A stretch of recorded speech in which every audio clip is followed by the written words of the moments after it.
Hey everyone, I'm Mary Beth McAndrews from Dread Central, and I'm here today with Bill Posley, director of the upcoming film Bitch Ass, which has just premiered at South by Southwest. Hello, Bill. How are you?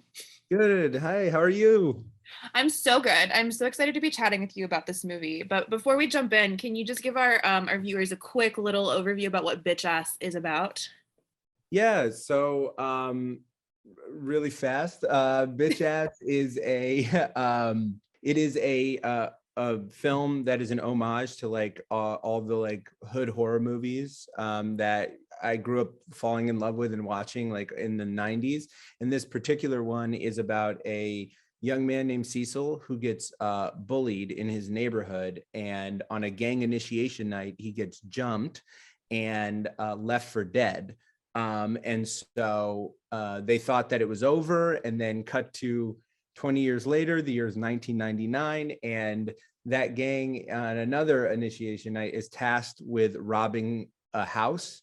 And lo and behold, they rob Cecil's house, but he has a house full of horrors waiting for him, for Oh them. yes. Yeah. This is very much got like Tales of the vibes, and that's incredible because we don't have enough movies like that. So I was very excited to have this, and also it's a slasher with a black killer, which we also haven't seen. So I wanted to hear more about how you made your killer because this is like a new slasher villain. So I wanted to hear more about how you conceived of our villain for the movie. Yeah, man, it was really, it took a couple of different conversations with me and like the co-writer John.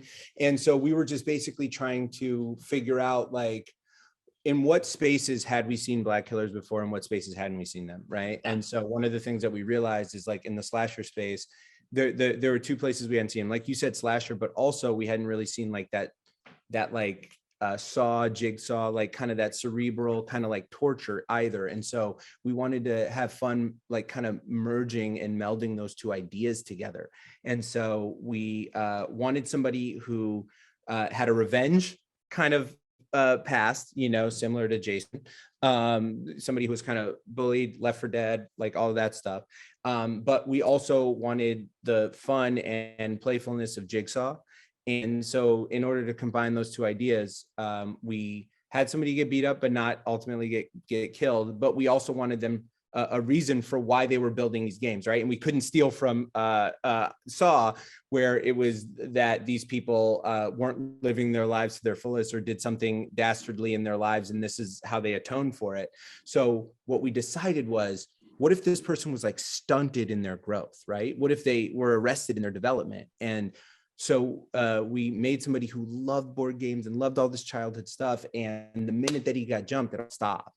And so they got a chance to put their revenge, their anger, their energy all into the thing that they loved when they were a kid. And so that justified the ability to make these torture games. And so that's kind of how we built it.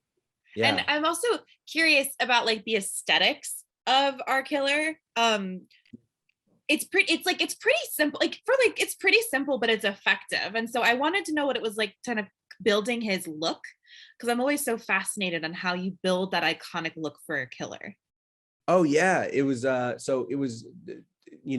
two things are the mask and the suit, right? And Yeah. so like the suit, we really wanted to sophisticate him a little bit. And one of the things is because his origin story is tied so much to his grandmother being religious and into the church and stuff like that. So like the same suit that he would have worn to school every day, when because they go to a like kind of Catholic school and all of that stuff. So that same suit, he never grew out of it, right? He never stopped wearing it. Same Yeah. thing. Really wanted him to be like stunted in his growth.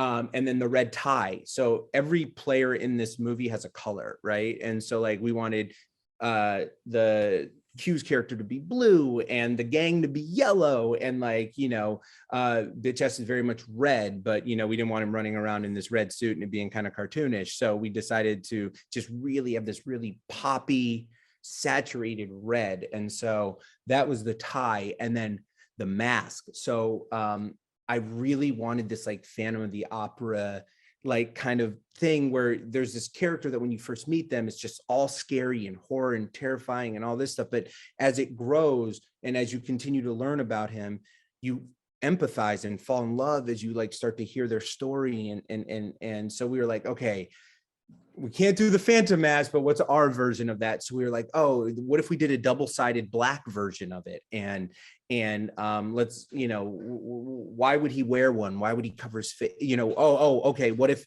the reason he covered his face is because of that had to do with the tied into the attack, and like he hides the scars in the past and the trauma and the pain, and like it just all, when it all happened, it all came together. And you said simple, and sorry if this is becoming long-winded, but no, I love it. This is really cool. I love it. Yeah. And the simplicity is we wanted, if people fell in love with this and really liked this, we wanted something that you could just go buy, like you have a black suit, go get a red tie, throw on a mask, and you could be bitch ass. And so like in thinking about like how at Halloween time, there is no like black serial killer that you can dress up as. You only get to dress up as Jason or Scream or Jigsaw or whatever. So we were like, oh, let's make something that is super simple that anyone could throw on and just walk around and be bitch ass. And so that was the other like thought process in it, if it got to a place where it was successful. That's so cool though. Oh, I love it. Oh no. Bitch ass Halloween costumes, everybody. Please and thank you. That would be so cool. So, okay. You obviously poured a lot of love into this movie. It's your first feature film, correct? Yes. How long have you been thinking about Bitch Ass though? Like how long has this been like a thing you've wanted to create? Because it sounds like you've been thinking about at least like something horror-y for a while. Not to make assumptions, but it feels like it. Yeah, I mean, I started behind the camera, as a camera operator and stuff like that on like kind of sci-fi, horror-y, like low budget stuff in that space. So I had been around that, and had worked in that before. And so I would say like I had the idea probably around like 2019. I was just like, oh man, I would love to see. I was just looking around and being like, oh, I have not seen a horror film take place in a Black neighborhood in so long. And I was just like, well, what could be my take on something like that? And so like, as I started to just think more about it, I was like trying to think from a personal place. And one of the things that's really, real and true and evident is like, I used to be really overweight, and I was like, really, I was picked on and bullied and stuff like that because of my size. And so I was like, oh, ultimately I, grew out of it, learned how to forgive, and went to therapy, and so, and stuff like that. But like, what if I didn't? Like, what if it was all bottled up and balled in there? And so once I started thinking about that stuff, I was like, oh man, I think that this is the seed of the idea I've been looking for, is like, how do I transition this like story about this hurt person and just the idea that I haven't really seen a horror film take place in a Black neighborhood in over like 20 years. So I was like, oh my God, let's figure this out. Let's make this work. And so that's kind of where it all kind of like started from. Cool. And were you a slasher fan growing up? Like, did you watch a lot of slashers, like outside of like Tales? I know Tales from the Hood is more of like an anthology, but were you like a slasher person growing up? Yeah, I like, also, I mean, People Under the Stairs isn't really like a slasher film or anything like that. But it's like, so good. But it's so good. It's so weird. It's so weird. When I first saw it, I was like, what is that? What's happening in front of my face right now? It's so weird. I love that movie so much. And our story, I would say that like you can just see the bones of that in our story, right? Yeah. And so like I was completely enamored by that movie when I was a kid, like completely. And then I also just love super campy horror films that are fun.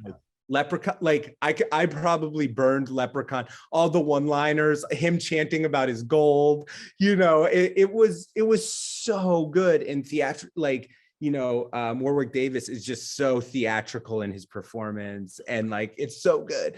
So like, yes, I am I would consider myself a huge campy like kind of horror fan throughout the years. Now don't get me wrong, when you start talking about if you're talking, I'm not as well versed on like, Freddy versus Jason, Jason in space. like that kind of stuff. But Neither like, I'm not as well versed as a lot of horror people either in the franchises. I've seen a lot of them, but I am not like an expert like some people I know. So this is a yeah. safe space, a safe but, slasher but space. but the ones that I am so passionate about, like I'm telling you, I watched a million times and I'm so passionate about, like Saw. I even like Don't Breathe. I think Don't Breathe is a perfect movie. Like I It's almost so like I good. legitimately think it is a perfect movie. Like just you're on their side, then on his side, and then you're on their side again. Like it just does such a good job. It never slows down. Like the That's I yeah. hadn't thought about that comparison with Bitch Ass though, because I think you do strike that really good balance of being like, who is that? There is no good and bad here. Everyone's kind of a mess, and like, I mean, obviously, Bitch Ass is a bad guy because he is killing a bunch of people, but like, you strike this really good emotional balance between everybody for the most part in terms of like feeling conflicted about who you're supposed to be rooting for, because you like really give us a look at the Cecil, and I love that with with a slasher, and giving he actually literally has a voice. I feel like so many other slasher villains don't even talk, and like, Yeah. Michael and Jason is like my big points of reference there, but here like he has a voice and you really get to see his story, which I liked a lot in terms of building this mythology around a killer. Yeah, that shifting loyalty is I think what makes is the best storytelling, is that like, to be invested in the mom and then to learn that she betrayed him, and then to come up on him and just be like, this guy's just killing to kill, and then to be like, oh my god, you want him to kill Spade, but like you don't want him to kill Q because he's just trying, and like, the circumstances outside have put both of these people in this position, and like even the best, yes, Don't Breathe is I think one of the greatest examples of it, but also I think any story, I mean, we can even talk about the most, I think right now like Ted Lasso is probably the most genuine character in the world, right? And we all love that guy, but like, was he a good husband, like, and like, there was he so dedicated to being such a good guy that he neglected getting real and emotional. Is it so like the complexity of character is what makes it so incredible, and when things are one note or myopic, it's just not as fun, or it's too obvious. And so we really, really, really, really wanted it to be a movie where you don't know who you're rooting for at times, and it's okay to root for everybody and nobody all at the same time. I love that. It's true. And then, okay, so you have the iconic Tony Todd making a little bit of a cameo. I got froze. Okay, sorry, I froze for a second. In this movie, and you have him kind of introducing it, and you very much off the bat, he he's like, oh, I know what we're referencing here, which I kind of loved. But so was he always a part of that, kind of having him be like almost your narrator at the beginning? Not Tony Todd, but having that narrator bookending the film, and kind of what was the thought process behind having this narrator figure bookending Bitch Ass? Yeah, so we definitely wanted an opening like a narrator because of Tales from the Hood / Crypt, Tales from the Crypt as well, which was another big the Vincent Price, the Crypt Keeper, right? Who are these characters? I think that the biggest reason for that is Tony sets the tone. He really does. He sets the tone. He says it's okay to enjoy this. He says it's okay to be entertained, and you don't necessarily have to be, he says this isn't Hereditary.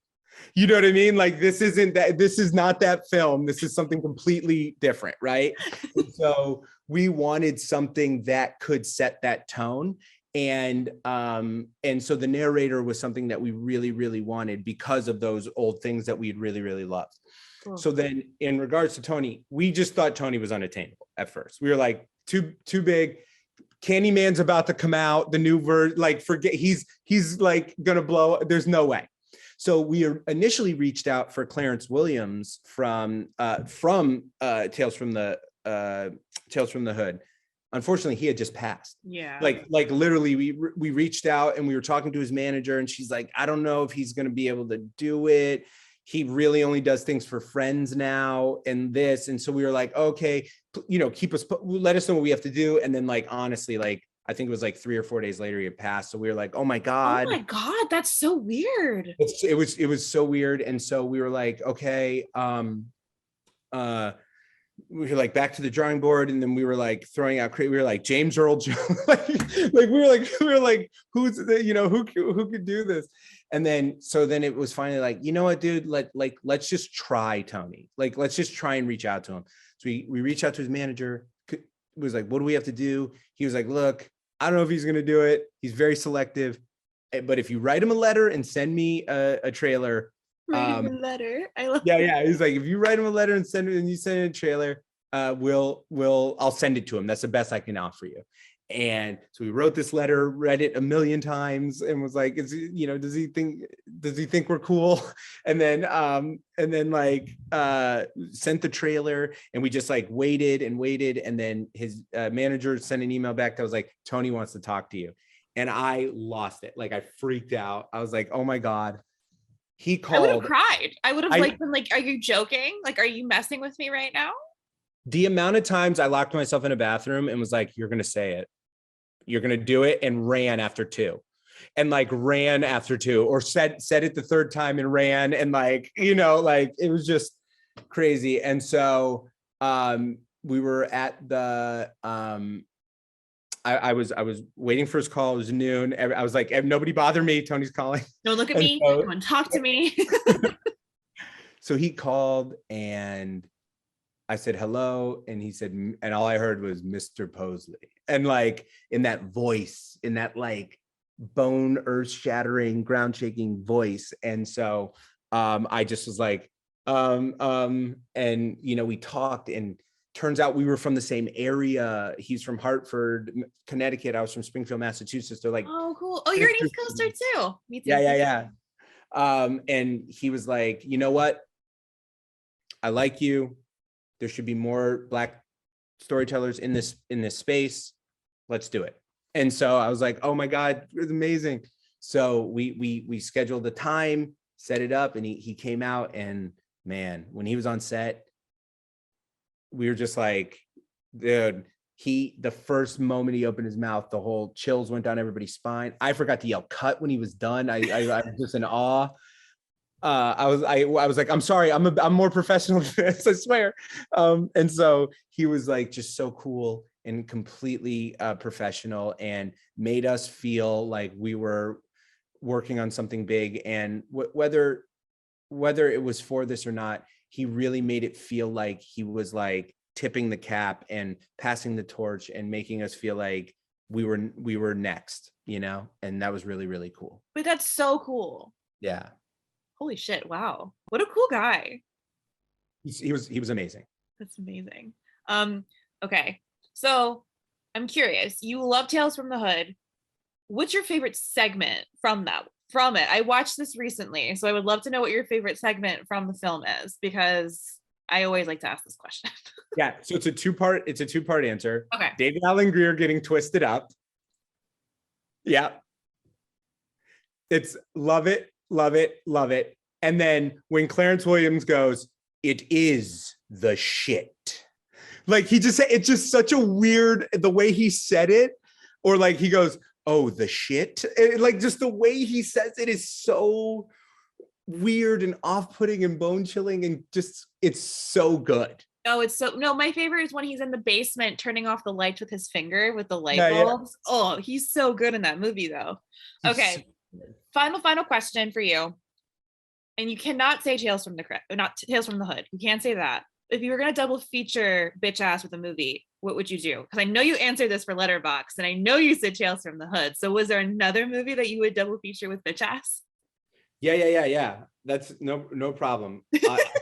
And I'll tell you, and it's Leprechaun 4. Oh my God. Fuck yeah. It's Leprechaun 4 in the hood. Hell yeah. It's beyond bananas. I love it. It would be Leprechaun 4 in the hood for sure. That would be an amazing night. That would be like a very fun night. That would be like get a couple beers and hang out with your friends and stuff, like a very fun night. That would be very good.